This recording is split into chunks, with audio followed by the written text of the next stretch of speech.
Yeah. Okay. Yeah. Fire away, Justin. So talk to us about your family. Are they very supportive? Well, uh, they put up with it. Um, I've got the best wife and the best daughter in the world, the best son-in-law in the world. I think my daughter thinks it's pretty cool. When I had that crash 10 years ago or 11 years ago, she didn't think it was pretty cool. My wife gives me a lot of latitude because I do things good for her. We're good to each other. So yeah, she washes my gear when I get back and helps me pack and all that stuff and allows me a lot of latitude. But they're not actively involved with the program at all, other than attending a race or two every year. Ah, okay. Awesome. How many races have you won in Trans Am if you've won? One, just one. Daytona 2018. I How guess if did you're it going to win a feel? race, winning one at Daytona, that's not bad. Yeah, what Yeah. did it feel like to be a winner in Trans Am? Um, when I think about it, I cry about it because it's it's great, and I feel even better for the guys. They work really hard. They get dirty, they get hot, they get cold, they get wet, they get sore, they get cut, and all that stuff. They put a lot of work in. And yeah, driving a car for 100 miles is a lot of work, but it doesn't compare to the effort they put in all that stuff. So I'm glad that I was able to do it for them. But you know, I still tear up every once in a while when I think about that, and I'm desperate to get back in that position, and we're working really hard to do that, and we're getting close. We're getting really close. Good to hear. Were you at the 2015 Mid Ohio Trans Am race? Absolutely. What was your reaction to the controversial crash in the middle of it, if you have any? That the one with Paul Fix and Tristan Herbert. No, I think it was Dreesy and Ruman. Oh, okay. Yeah, the 16 was Paul. Um, Tommy's a good buddy of mine, and Amy is like family, extended family, like a second cousin. So there's a lot of friendship there. Unfortunate incident. I don't know if you know Tommy, but he's one of the nicest, kindest person in the world. I'll just leave it at that. And unfortunately, Amy got the raw end of that deal. I feel bad for her. But Tommy's a great guy, and that should not define Tommy Dreesy. Yeah. I love racing with him. We were at in 17. I think it was 17. We were at Sebring, and him and I went nose to tail for 22 laps in that race, and we never touched. And I had no worries about being beside him or around him. It just again, that should not define Tommy Dreesen. He's a great guy.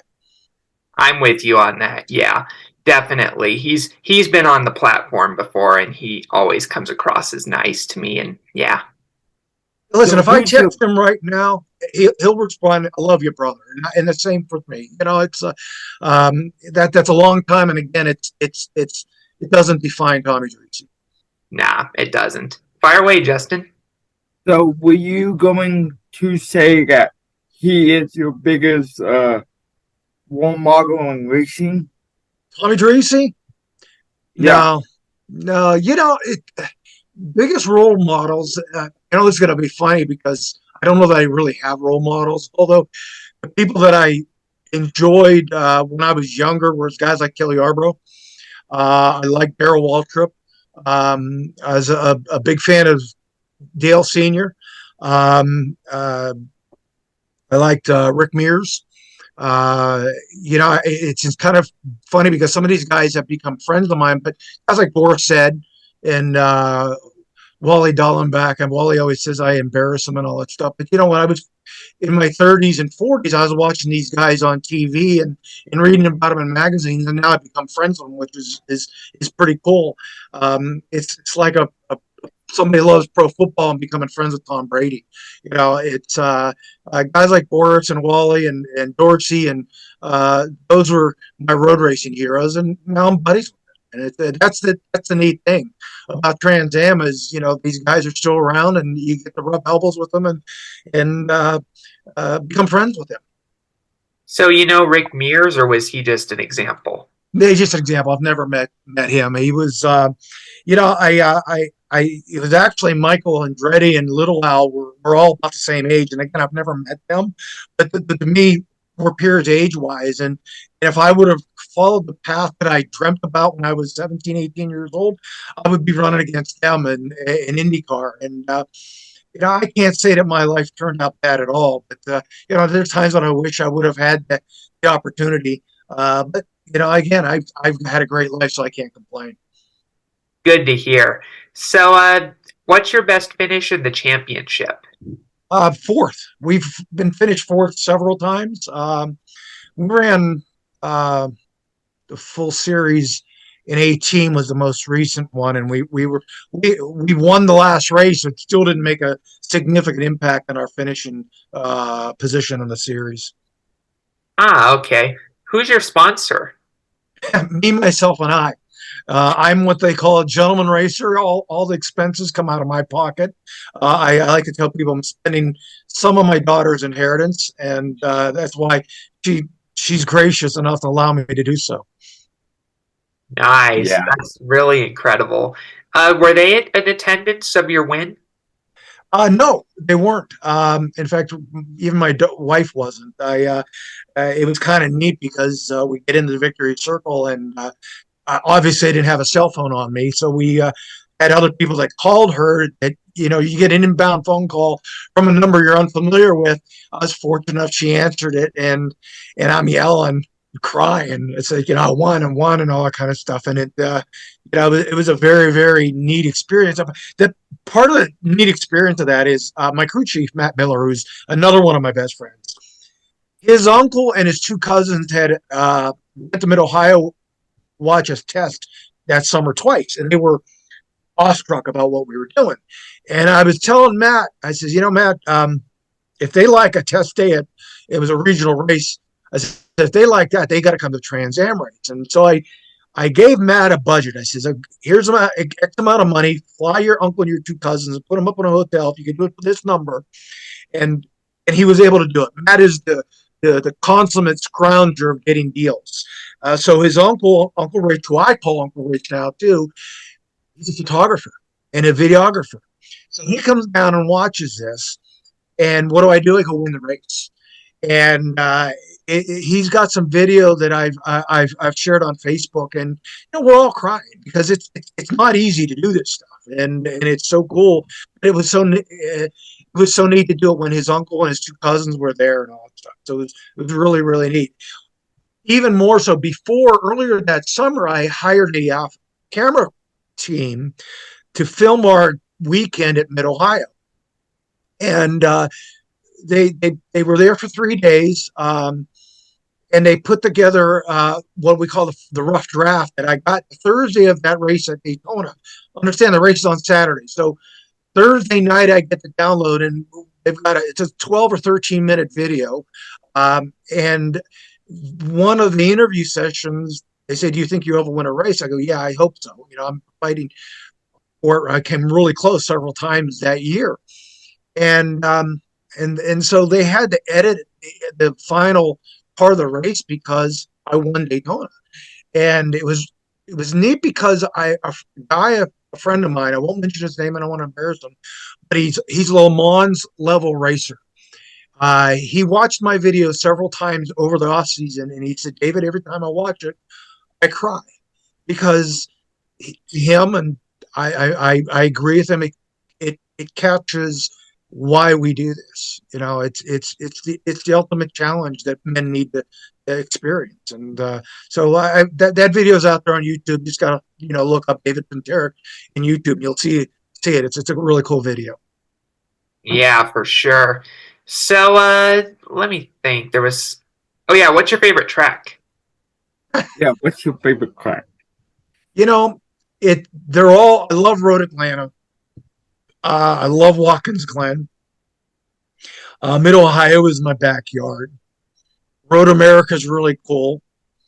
Being a Midwest guy, it's going to surprise you, but I really like Laguna Seca.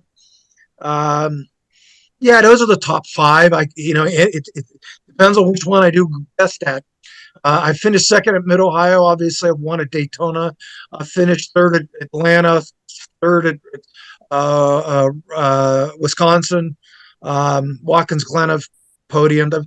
I like them all. Good to hear. What's the difference between Trans Am, Trans Am 2, Trans Am 3 International, all that stuff? Well, Trans Am TA1, as some people like to call it, is almost like the unlimited cars. We make probably almost 300 horsepower more than a TA2 car. We're using a 5-speed sequential transmission versus a 4-speed. We've got much more tire than they do, more brake, better aero. Our weights are about the same. But boy, I'll tell you what, those guys in TA2 can drive the wheels off of those cars. It just marvel. I marvel at the skill that those guys are.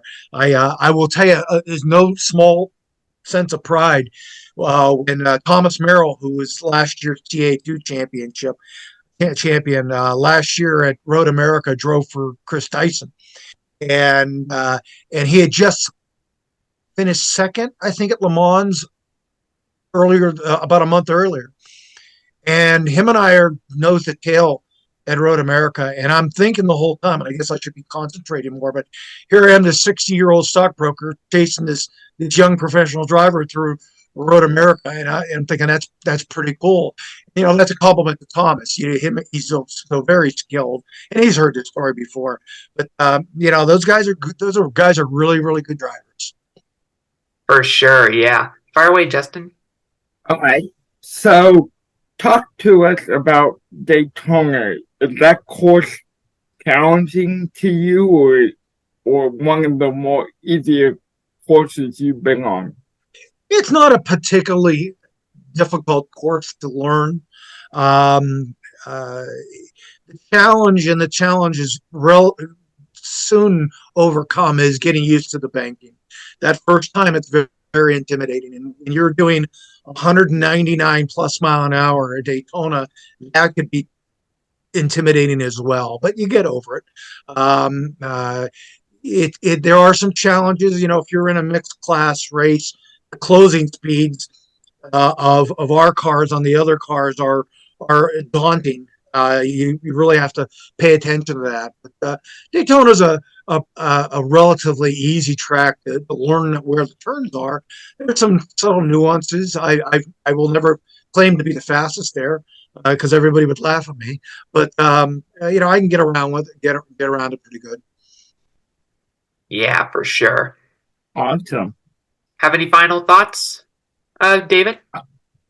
No. I just yeah, I do. I think, and I was talking to Chris Dyson via text yesterday, and he sent me a picture that he took of me and him at Atlanta, and his comment was, "We're the luckiest guys in the world," and we truly are the luckiest guys in the world to be able to, just showing up on the false grid to be able to go on track is an accomplishment, but to be able to do this stuff is really cool. And I sometimes have to pinch myself, but I don't want to pinch myself because I don't want to wake up from this great dream. This is awesome stuff. We're racing the fastest cars, the fastest bodied cars in the world, and we're having the time of our lives. You guys are enthusiasts. You'll appreciate this. I was at Sebring in January at Trans-Am test, and I'm there with Chris Dyson, Wally Dallenbach, Boris Said, Adam Andretti. And I texted a buddy of mine who runs a B-Spec car, and I named off those three, and then I said, what am I doing with these guys? I said, I'm a 61-year-old stockbroker. I don't belong. It's like the old Sesame Street skit that they have, which one doesn't belong? And these guys are talented, they're skilled, they're really good, and there's me. And I'm just having the time of my life, and I'm grateful to do it. So that's my final thought, if you will. Awesome. Sounds good. So that's all we have for now, but we thank you for coming on. Thanks for having me, guys. No problem. So take us out, Justin. All right. This has been Stories from Motorsports. We thank David for coming on. Like this video and make sure you catch some upcoming guests we have coming up. Special supplies coming up on Stories from Motorsports. So, talk to you guys later, and we'll see you in the next episode.